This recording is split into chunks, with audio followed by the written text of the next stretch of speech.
प्रणश्यन्ति कुलधर्माः सनातनाः, यहाँ कुलक्षय है। फिर और आगे धर्मे नष्टे कुलम कृत्स्नम अधर्मो भी भवत्युत। अब सभी एक जगह कुलक्षय शब्द जो है कुलैक देश का वाचक है। कुलक्षय का मतलब है कुल के ऐसे पुरुष का क्षय। देखिए, एक होता है क्षय और एक होता है नाश। तो पहले क्या लिखा, कुलक्षय कृतम दोषम, फिर आया दूसरी बार कुलक्षय कृतम दोषम, तीसरी बार आया कुलक्षये प्रणश्यन्ति, चौथी बार आया कुलम कृत्स्नम, नष्ट धर्मे नष्टे कुलम कृत्स्नम। तो क्षय क्षय भिन्न है, क्षय भिन्न होता है और नष्ट भिन्न होता है। क्षय होने का मतलब है किसी वस्तु के एक देश का नाश, उसको क्षय बोलते हैं, क्षरण बोलते हैं।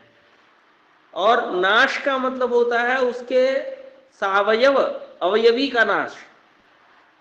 जैसे कोई साबुन है, उस साबुन को आप रोज लगाइए तो उसका क्या हो रहा है, क्षय हो रहा है। लेकिन वो साबुन मान लीजिए कि ऐसे स्थान पर कहीं गिर गया कि अब वो उपयोग के लायक ही नहीं रहा, तो उसका क्या हो गया, नाश हो गया। तो क्षय होने में और नाश होने में अंतर है, समझे कि नहीं? कोई बताइए, क्षय होने में और नाश होने में क्या अंतर है? जी गुरुजी, क्षय का मतलब होता है कम होना और नष्ट का मतलब एकदम समूल विनाश होना। एक यदि साधारण रूप से कहना है तो आंशिक नाश होना उसको क्षय कहते हैं, और संपूर्णतया नाश होना इसको नाश कहते हैं। तो अर्जुन का यह कहना है कि भले इस युद्ध में स्त्रियां तो नहीं मरेंगी, बच्चे तो नहीं मरेंगे, लड़ने के लिए तो वही आए हैं जो योद्धा है, जो सैनिक है। तो कुल का क्षय कहां हुआ? कुल का नाश तो नहीं हुआ ना।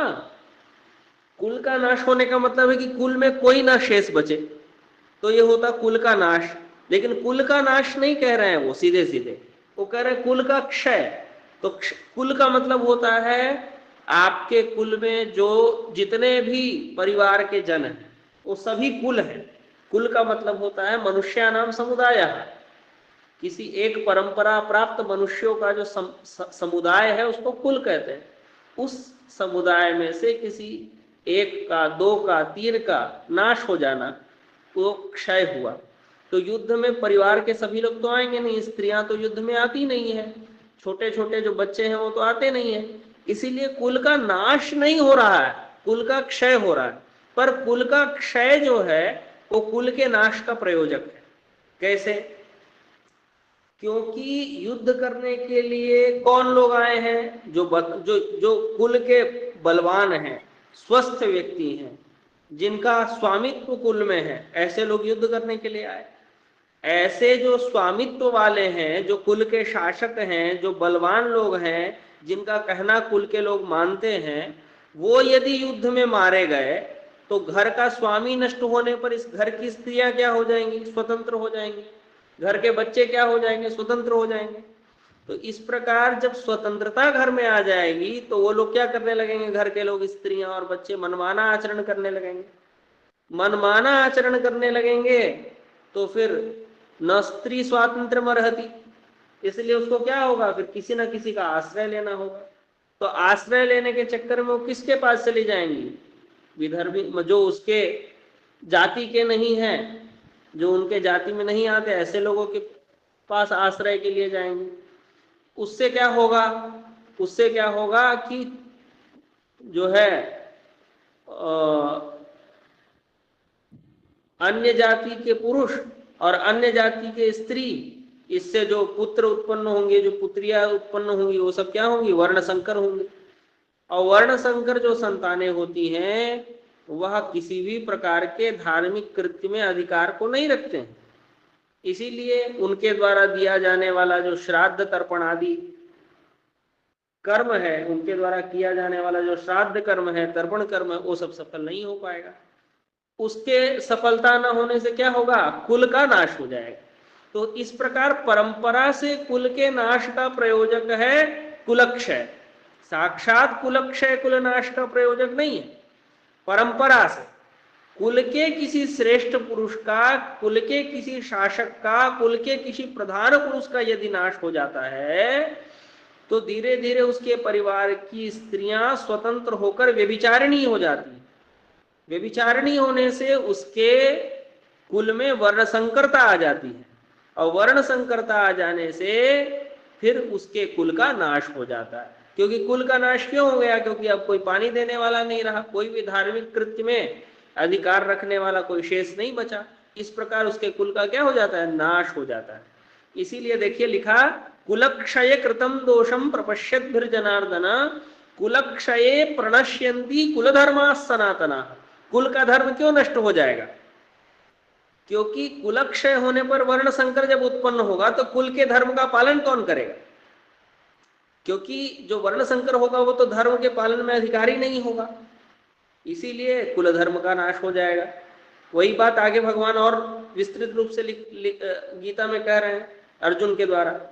अधर्माभिभवात् कृष्ण प्रदुष्यन्ति कुलस्त्रियः स्त्रीषु दुष्टासु वार्ष्णेय जायते वर्ण संकरः संकरो नरकायैव कुलघ्नानां कुलस्य च।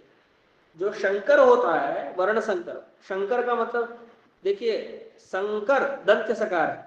संकर का मतलब ये होता है कि ब्राह्मण क्षत्रिय वैश्य शूद्र, ये चार जाति कही गई, चार वर्ण कहे गए।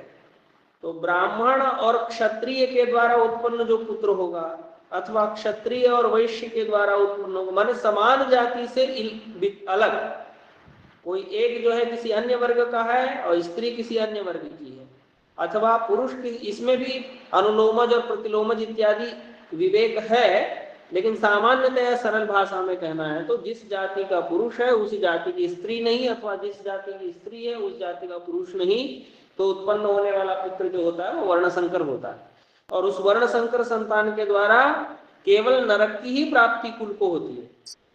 वही लिखे हैं भगवान, संकरः नरकायैव कुलघ्नानां कुलस्य च। किसका नरक? तो जो कुल को कुल का क्षय जिसने किया, अर्थात अर्जुन आदि मारेंगे युद्ध में तो वो कुलघ्न हुए, उसका तो नरक होगा ही होगा, और अन्य जो कुल में है उसको भी नरक की प्राप्ति होगी।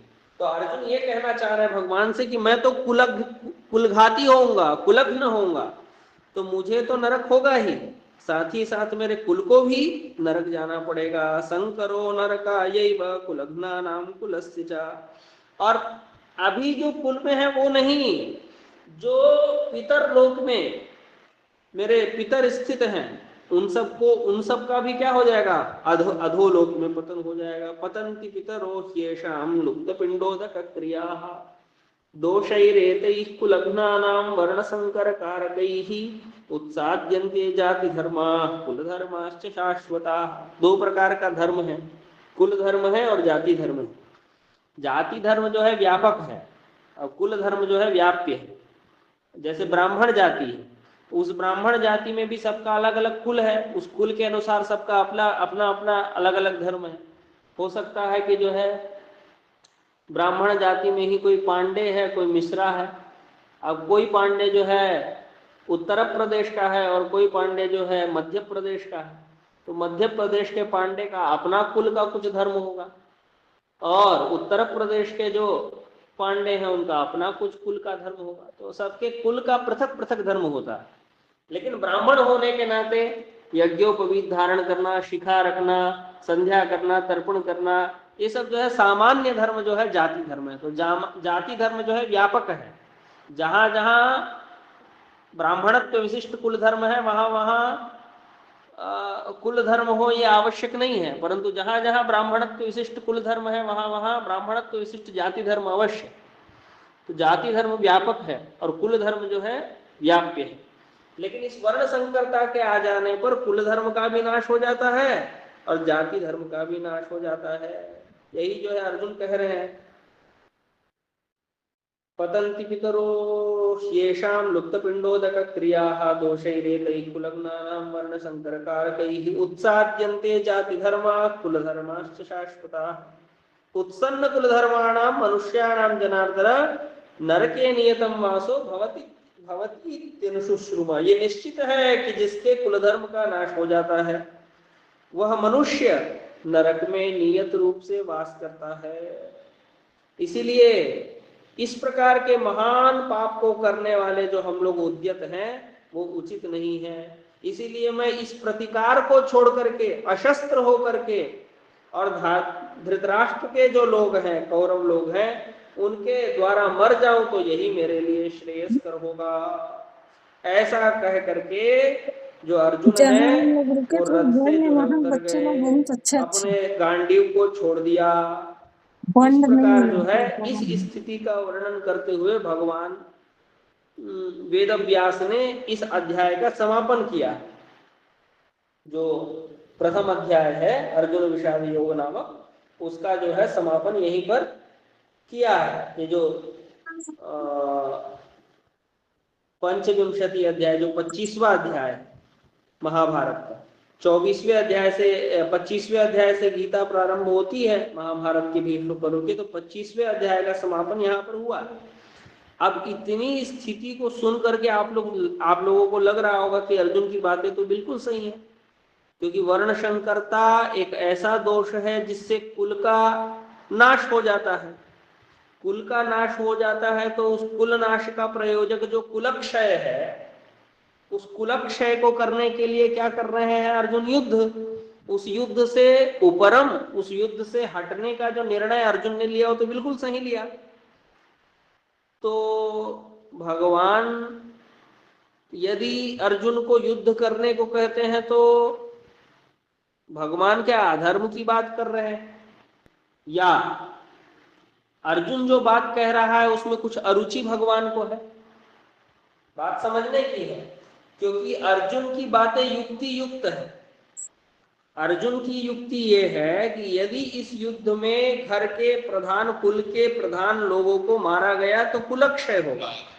कुलक्षय होने से वर्ण स्त्रियां स्वतंत्र हो जाएंगी, दुष्ट हो जाएंगी, दुष्टा हो जाएंगी।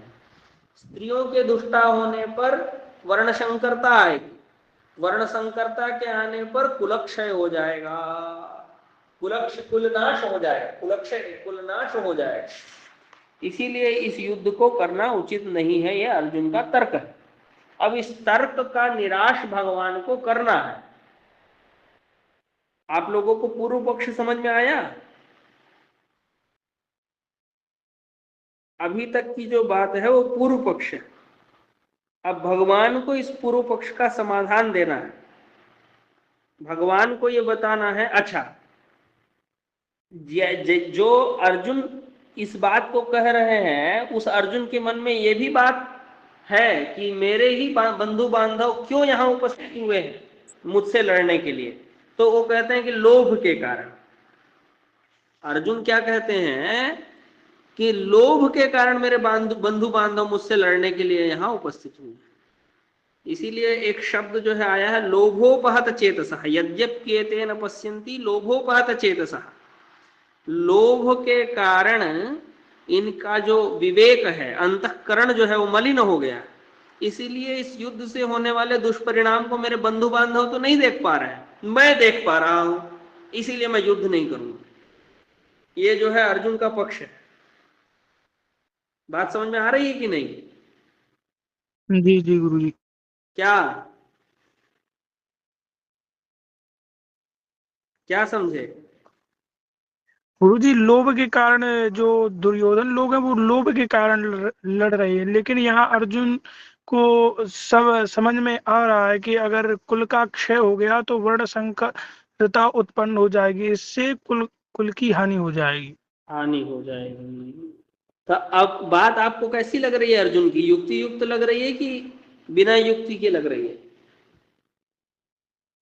वैसे गुरुजी अभी तक तो युक्त ही लग रही है। ये बात सही है कि नहीं कि यदि कुल के किसी प्रधान पुरुष की मृत्यु हो जाए किसी कारण से तो उस घर के लोग स्वतंत्र होकर के मनमाना आचरण करने लगते हैं, सत्य है कि नहीं? जी गुरुजी सत्य है। और यदि मनमाना आचरण करेंगे तो भ्रष्ट होंगे कि नहीं? बिल्कुल गुरुजी, भ्रष्ट हो जाएंगे। और यदि भ्रष्ट हो गए तो उनके यहाँ वर्ण संकरता आने से, वर्ण संकर को तो अधिकार नहीं है किसी धार्मिक कृत्य का, तो उसके जो पितर हैं वो पतित तो हो जाएंगे और जितने कुल में विद्यमान है उन सबका उद्धार नहीं होगा, तो कुल का नाश हो जाएगा कि नहीं? जी गुरुजी। इस प्रकार अर्जुन की बात तो युक्ति युक्त है, और अर्जुन जो बात सोच रहे हैं वो बात कौरव क्यों नहीं सोच पा रहे हैं? लोभ के कारण। क्योंकि लोभ आने पर क्या होता है कि विवेक नष्ट हो जाता है कि नहीं? जी लोभ लोभ के कारण क्या होता है कि विवेक नष्ट हो जाता है ना? भैया इसमें इच्छा अनिच्छा दोनों शामिल हो सकता है ना स्त्रियों के दूषित होने में? जी, इसमें इच्छा और अनिच्छा दोनों शामिल हो सकता है ना भैया? किसमें? स्त्रियों के दूषित होने में जो अर्जुन शंका कर रहे हैं, तो ये आवश्यक तो है नहीं कि सभी स्त्रियां उल्टा ही हों या सभी स्त्रियां, क्योंकि भारतवर्ष वर्ष में सतीत्व परंपरा भी है, तो ये भी ये हो सकता है कि जो दुष्ट लोग हैं उनकी नजर पड़े और उनके दबाव में, उनके अत्याचार में, उनकी प्रताड़ना में उनका दूषण हो। बिल्कुल बिल्कुल, ये भी ये शंका मेरे मन में उत्पन्न हुआ, इसलिए पूछा। बिल्कुल सही है। एक तो ये है कि आज की परिस्थिति जो है वो परिस्थिति पहले नहीं थी। उस समय स्त्रियों को उतना स्वातंत्र नहीं था, तो उस परिस्थिति में स्त्रियों को पराश्रित होना ही पड़ता जीविका के निर्वाह के लिए। अब पराश्रित होने पर किसी विवाहिता को कोई अच्छा पुरुष तो रखता नहीं, कोई निम्न वर्ग का ही व्यक्ति रखता है। इस प्रकार जो है उनमें दुष्टता की संभावना एक। दूसरी जो है, स्त्रियां स्वयं भी व्यभिचारिणी हो सकती हैं, दो। तीसरा, कोई बलपूर्वक व्यभिचार कर सकता है, तीन। और चौथा, ऐसी भी कोई हो सकती है जो व्यभिचरित ना हो। तो ऐसी संख्या कम होने के कारण बाहुल्कात् व्यपदेशाः भवन्ति, इस न्याय से ऐसा अर्जुन ने कहा होगा। जैसे किसी ग्राम में 80% लोग मल्लाह रहते हैं, तो क्या कहा जाता है? मल्ल ग्रामोयम, यह मल्लाह का ग्राम है। तो बाहुल्कात् व्यपदेशाः भवन्ति, इस न्याय से उन्होंने ऐसा कहा होगा कि जो है स्त्रियां जो है दुष्ट हो जाएंगी स्वतंत्र होने पर, ऐसा मुझे लगता है। जी जी जी जी। और एक शंका उनके लिए भी है जो शिशु हैं, बिल्कुल गोद पर ही हैं, तो हाँ, जब नेतृत्व खत्म हो जाएगा, गार्जियन नहीं रहेंगे, तो वो भी स्वच्छंद होकर किसी भी स्त्री से विवाह कर सकते हैं, कहीं भी भाग सकते हैं, कुछ भी कर सकते हैं। एक और अनुशासन नहीं मिलेगा, जीवन जीने का सही वो नहीं हाँ मिलेगा। हाँ, क्या करना चाहिए और क्या नहीं करना चाहिए, इस बात को बताने वाला व्यक्ति ही जब नहीं रहेगा कुल में, तो फिर अनुचित तो हो ही जाएगा।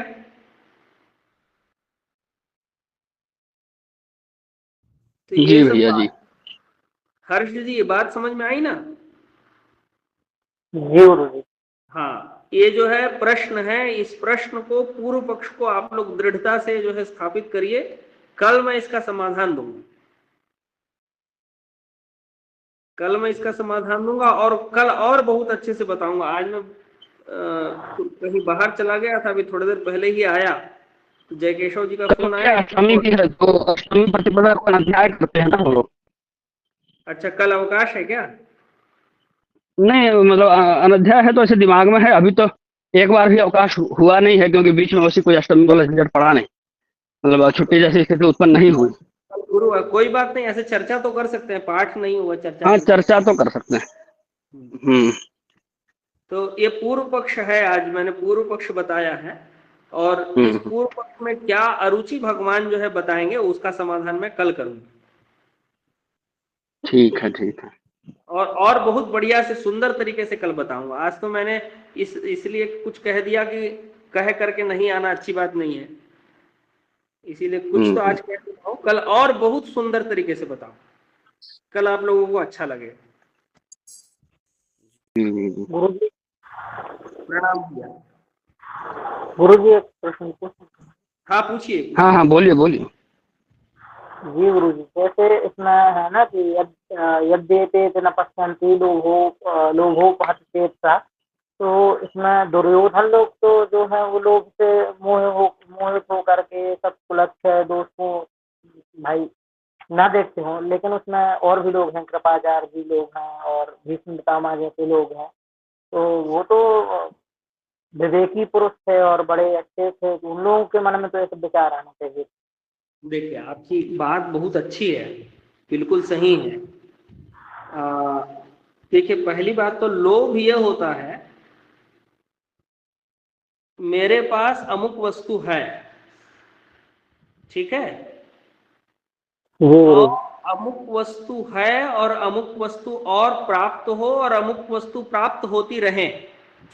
बात समझ में आएगी नहीं? लोभ क्या चीज है कि अमुक वस्तु मेरे पास है, अमुक वस्तु की प्राप्ति हो जाए और अमुक वस्तु की प्राप्ति होती रहे, इस प्रकार की जो चित्तवृत्ति है उसका नाम है लोभ, ठीक है ना?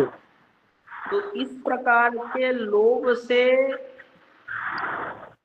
सन्निविष्ट जिसका चित्त है वो लोग हैं लोभी। उसमें प्रधान रूप से है दुर्योधन और उसके कुछ मित्र। अब भीष्म पितामह और अन्य जो कृपाचार्य आदि हैं उनकी स्थिति कुछ अलग है। वो किस कारण से उस युद्ध में सहभागिता कर रहे हैं, उनकी अपनी एक मजबूरी है या कोई कारण विशेष है कि नहीं? वो युद्ध से होने वाले दुष्परिणाम को जानते हैं और आप ठीक से यदि अध्ययन करें तो उनकी आंतरिक इच्छा ये है कि वो युद्ध ना करें, लेकिन उनका एक विशेष धर्म है। एक तो सामान्य धर्म होता है और एक विशेष धर्म होता है। तो एक सामान्य धर्म के अनुसार यदि विचार किया जाए तो उनकी इच्छा नहीं है युद्ध करने की, लेकिन यदि उनका राजा ही उनको आज्ञा दे तो राजा आज्ञा का निराकरण करना ये भी तो अधर्म होगा, है कि नहीं हर्षी? इसीलिए उस विशेष धर्म को देखते हुए वो युद्ध में संलग्न है, एक बात। दूसरी बात, ये सारी बात जो मैंने आज कही वो पूर्व पक्ष है। तो पूर्व पक्ष में और भी यदि कोई दोष आपको दिख रहा है तो वो इष्ट ही है, अनिष्ट नहीं है। आज की जो बातें कही गई सारी पूर्व पक्ष है। पूर्व पक्ष में आपको रुचि हो रही है तो वो तो उत्तर पक्षी के लिए इष्ट ही है, अनिष्ट नहीं है। और कुछ किसी को पूछना है? प्रणाम गुरुजी। हाँ, प्रणाम नीरज जी। गुरुजी, अश्वत्थामा जो शंकर के अवतार थे। अच्छा, मुझे नहीं पता है ये। आने वाले जो ब्रह्मा भी हैं इसमें। अच्छा अच्छा, ब्रह्मा नहीं पर वेद व्यास जी। अच्छा,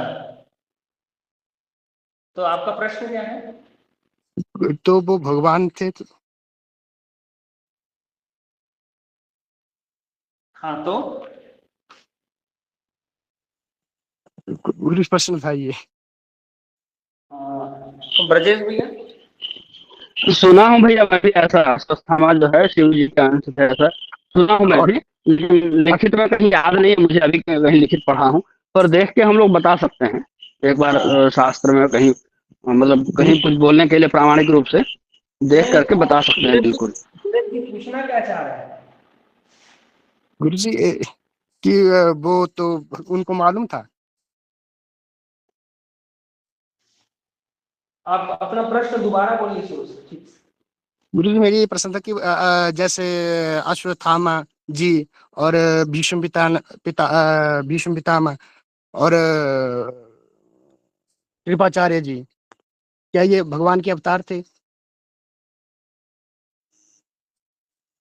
भीष्म पितामह तो गंगा जी के पुत्र थे, ये तो आप जानते ही हैं। और अश्वत्थामा जी को शिव जी का या अंश था या कुछ विशेष था, कुछ है उनका जुड़ाव, उसको एक बार देखेंगे। और कृपाचार्य के संबंध में, कृपाचार्य जी के संबंध में मुझे इस समय कुछ विशेष ध्यान में नहीं है। इतना ही है कि द्रोणाचार्य जो है उनके वो थे, साले थे, इतना ही ध्यान में। सप्त चिरंजीव उनका नाम है अश्वत्थामा जी का। अश्वत्थामा जी के जन्म के लिए उनके पिताजी यानी कि श्री द्रोणाचार्य जी ने शिव की तपस्या की थी, तो उनके आशीर्वाद से उनका जन्म हुआ था। वो उनके अवतार नहीं था। अवतार तो किसी मतलब और से माना नहीं जा सकता ईश्वर का, वो ईश्वर का अवतार नहीं थे, पर उनकी कृपा से उनका मतलब जन्म हुआ था, जहाँ तक मुझे पता है। चलिए सुन, अभी जो हम लोग चर्चा किए हैं उससे कुछ संबंधित प्रश्न है तो बताइए।